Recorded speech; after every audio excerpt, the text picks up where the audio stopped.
భద్రత కోరుకుంటాం. ఆ భద్రత కోసం కూడా ఇలా కొట్లాడి ఉద్యమించాల్సినటువంటి సమయం వచ్చింది. ఇక రెండోది, ఎన్నికలలో అధికారంలోకి రావడానికి ఏం చెప్పిండ్రు? చాలా మాటలు చెప్పిర్రు మనకు.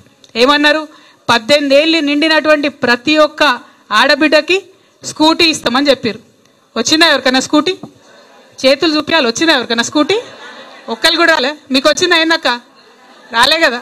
మీ బిడ్డకు వచ్చిందా? మన ఇంట్లో ఎవరికైనా వచ్చిందా? ఇవాళ ఆ స్కూటీ గురించి మనం అడగాలి. ఎందుకంటే ఆ స్కూటీ వచ్చేలో ఉన్నటువంటి వాళ్ళు వెళ్తారు కాలేజీలకు, కానీ వాళ్ళ తరఫున మనం అడగాల్సినటువంటి సమయం వచ్చింది. రెండవది, మీకు తెలుసు, కేసీఆర్ గారు ఒక మానవతా దృక్పథంతో ఒక పేద ఇంటి ఆడపిల్ల కడుపుతో ఉంటే ఆశా వర్కర్లు ఇంటి దాకా వచ్చి మాట్లాడి చేయబట్టి ముట్టుకొని చూసి హాస్పిటల్కి తీసుకుపోయి అపాయింట్మెంట్ చూపించి మళ్ళీ ఇంటి దగ్గర దించిపోయేది. అదే ప్రసూత అయ్యేది ఉంటే కూడా ఇంటికి వచ్చి అంబులెన్స్ ఎక్కించుకపోయి కేసీఆర్ కిట్టు చేతిలో పెట్టి మళ్ళీ ఇంటి దాకా వచ్చి దించుకుపోయేది. ఇవాళ మీరు ఊర్లలో ఉన్నారమ్మా, ఇవాళ అవుతుందా ఆ పని? వస్తుందా అంబులెన్స్ మీ దగ్గరికి? ప్రభుత్వానికి పట్టి ఉన్నదా కనీసం? సరే, కేసీఆర్ కిట్టు మీద కేసీఆర్ సార్ బొమ్మ ఉన్నది కాబట్టి నీకు నచ్చలేదు అనుకుందాం. మరి ఇంటికి ఆడపిల్లకు నెల నెల 1000 రూపాయలు ఇచ్చిండు కదా కేసీఆర్ సార్. పేద ఇంటి ఆడపిల్ల కడుపుతోని కూలి వేసుకునే పరిస్థితి ఉంటుంది, అట్లా ఉండొద్దని 1000 రూపాయలు ఇచ్చిండు కదా. పోనీ అవ్వన్న ఇవ్వచ్చు కదా. ఇంత మానవత్వం లేకుండా ఉంటారా రేవంత్ రెడ్డి గారు? మీరు ఇంత మానవత్వం లేకుండా ప్రభుత్వం నడుస్తుందా? జరుగుతున్న మంచి పనులు పార్టీలు ఎవరన్నా ఉండొచ్చు, ఖచ్చితంగా ప్రజలకైతే అందాలి.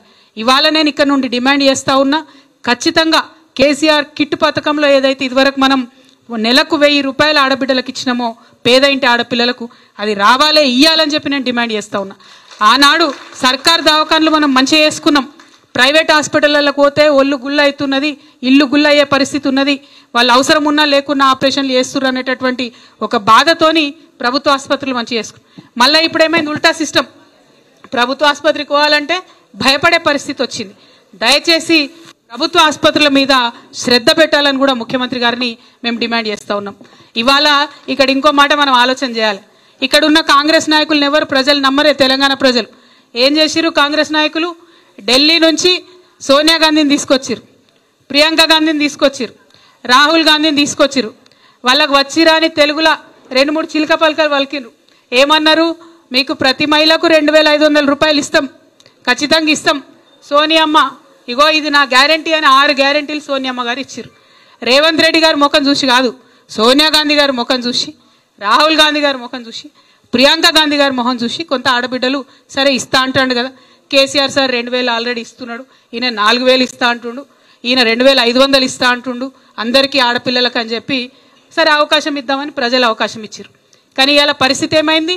14 నెలలు అయితే 2500 రూపాయలు ఎవరికి వస్తలేవు. అంటే ఎంత బాకీ పడ్డాడు రేవంత్ రెడ్డి గారు? మనకు 35,000 పైచీలకు బాకీ పడ్డాడు. అంతేనా? ఒక్కొక్క ఆడబిడ్డకు.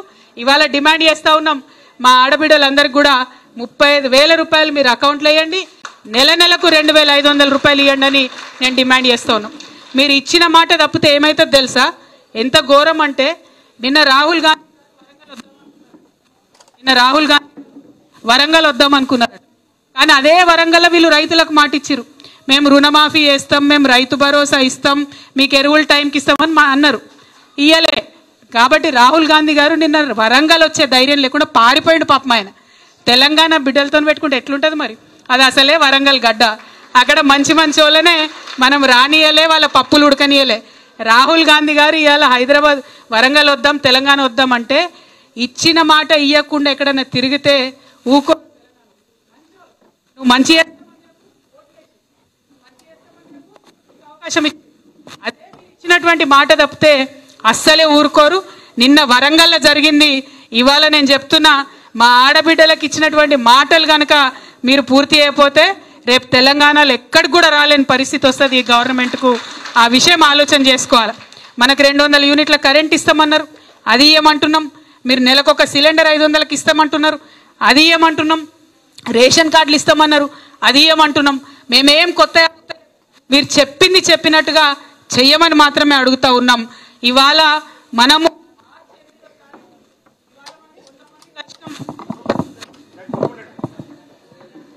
ఇక్కడ రేవంత్ రెడ్డి గారు పంపింది మహిళా వ్యతిరేకులు మా మైకులు కట్ చేస్తున్నారు. ఓకేనా? వినబడుతుందని? ఇవాళ తెలంగాణ వ్యాప్తంగా 33 జిల్లాల నుంచి ఇక్కడికి మా ఆడబిడ్డలు వచ్చారు. శాంపుల్ మాత్రమే ఇది. మార్చి 8 నాడు సినిమా అసలు ఉంటుంది. ఆ రోజు మహిళా శంకారావం మనం చేయబోతా ఉన్నాం. బూట